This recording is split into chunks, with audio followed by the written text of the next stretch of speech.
All right, so you know how sometimes you just find yourself wondering about things, like random stuff that pops into your head? Mm. Well, I was thinking the other day, do British people actually, care about what's going on in American politics? Hmm. It seems like a really interesting dynamic, Mm. across the pond and all that. It's definitely a question worth exploring, and you've actually given us some great material to dive into today, right? This discussion from the Global Pulse podcast, Exactly.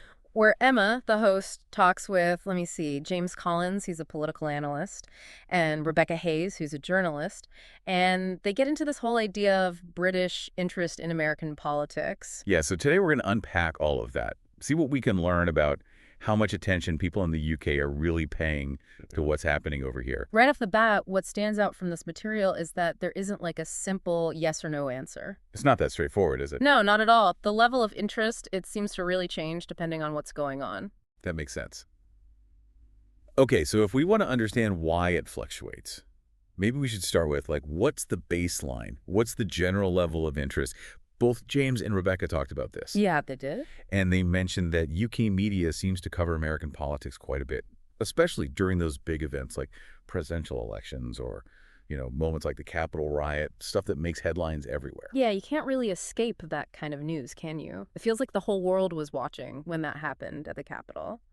And that really extensive media coverage is a big clue for us, isn't it? It suggests that there's, well, either a demand for that information or at least a feeling that it's important to keep people in the UK informed about what's happening in the US. Right, because why else would they dedicate so much time and space to it? But then James Collins made this really interesting point. He said there's a difference between seeing it on the news and actually being invested in it. Absolutely. Think about it. For a lot of people, it might be like watching a play. It's entertaining, sometimes maybe even confusing, but ultimately, it's happening somewhere else. So it doesn't necessarily impact their daily lives in a direct way. Exactly. So a key takeaway here is that those huge events, those dramatic moments, they act as like this focal point. They pull people in, even if they don't understand all the policy details or anything. That is this big spectacle.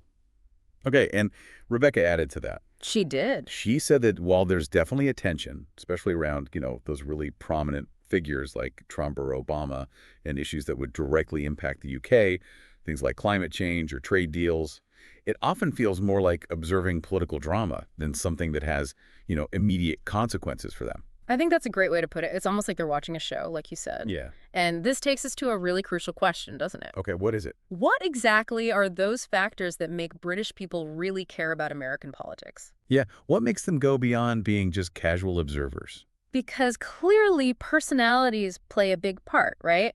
Those larger-than-life figures, they seem to cut through all the noise. But if we look at the source material, it really emphasizes the issues that have direct implications for the UK. Like those tangible, real-world impacts. Precisely. And climate policy is a perfect example. Oh, yeah, for sure. What the U.S. does on that front, it has global repercussions. It affects everyone, It's definitely not just an American issue. right? And of course, trade. Anything happening with trade is going to have a direct impact on the British economy. And let's not forget foreign relations. Decisions made in Washington can have these ripple effects that reach across the world, including the UK. Absolutely. But I also keep thinking about what Rebecca said about the political drama aspect. Ah, yes. It's like a spectator sport sometimes, wouldn't you say? It is a compelling way to think about it. I mean, there's an entertainment value to American politics, especially when you're looking at it from the outside. Like watching a reality show almost.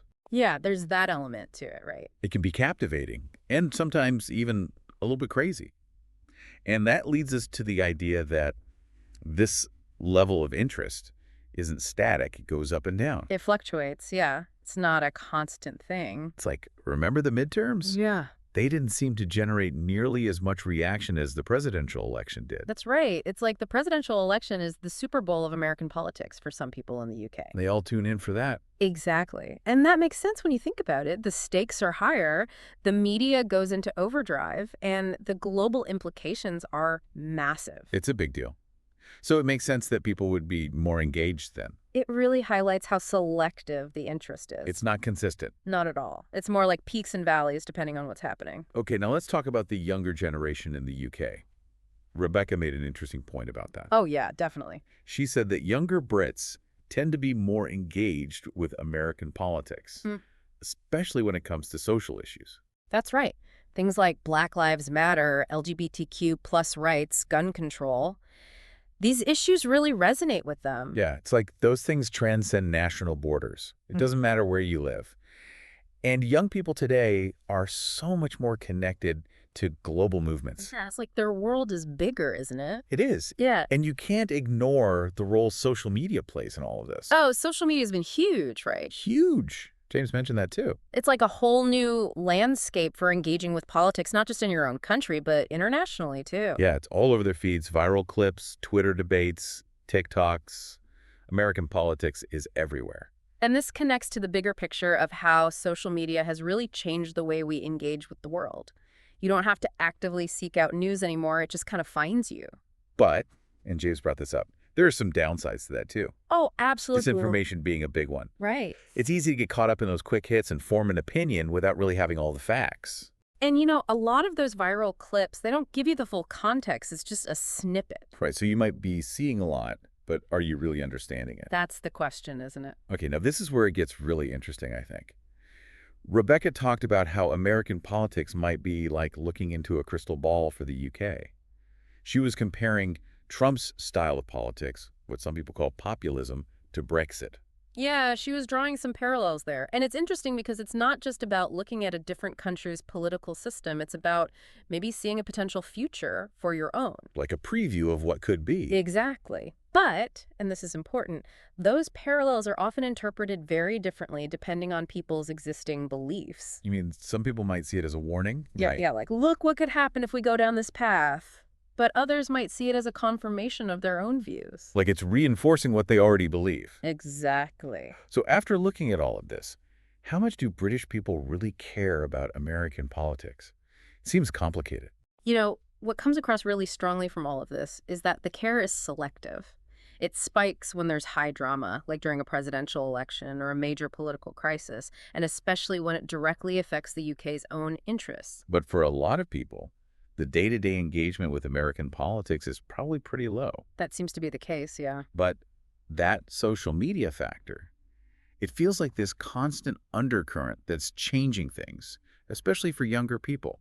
I agree. Social media is increasing exposure and creating a sense of connection to these issues that cross borders. It's like it's blurring the lines between what's domestic and what's international. So for our listeners out there, here's the takeaway. British interest in American politics isn't a black and white issue. It's a mix of things. Fascination with big personalities and dramatic events, concern when their own interests are at stake, and this growing engagement fueled by social media, especially among younger generations. And they're constantly comparing it to their own political landscape. That colors how they view everything that's happening over here. Exactly. Now here's something to think about. Given how interconnected we are with social media and these global challenges we're all facing, could this spectator role that some people take evolve into something more? Could it become more direct engagement with politics beyond national borders? Like, are we moving towards a world where the lines between observing and participating are blurring? That's the big question, isn't it? It certainly is. Thanks for joining us on the Deep Dive. And we'll see you next time.